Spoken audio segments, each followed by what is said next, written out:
সময় পরিবর্তিত হয়েছে, মানুষের মন মানসিকতা পরিবর্তিত হয়েছে। আপনার দল দেশের জন্য কি কি করতে চায়, মানুষের জন্য কি কি করতে চায়, এগুলো মানুষ অ্যাডভান্স আগে জানতে চায়। জনগণ হিসেবে তার জানার অধিকার আছে। আপনি তার নিরাপত্তার জন্য কি করবেন, আপনি তার সন্তানের শিক্ষা ব্যবস্থার জন্য কি করবেন, আপনি তার পরিবারের স্বাস্থ্যের জন্য কি করবেন, আপনি তার ভবিষ্যতের নিরাপত্তার জন্য, চাকরি বাকরি ব্যবসা বাণিজ্যের জন্য আপনি কি করবেন, এটি জানার তার রাইট আছে।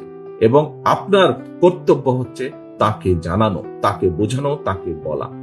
এই 31 দফাটির লক্ষ্য বা উদ্দেশ্য হচ্ছে দেশের মানুষের জন্য কতগুলো আমরা কাজ করব এবং দেশের মানুষের সামনে এগুলো উপস্থাপন করা।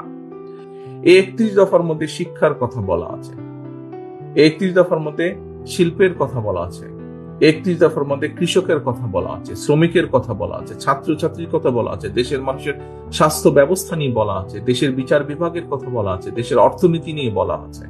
জনগণ যা চায়, জনগণ যা বলে, জনগণ যেটা আশা করে, জনগণ যেটা প্রত্যাশা করে একটি রাজনৈতিক দলের কাছে, একটি রাজনৈতিক কর্মীর কাছে, আমাদেরকে সেভাবে চলতে হবে, কথা বলতে হবে, সেভাবে উঠতে হবে, বসতে হবে।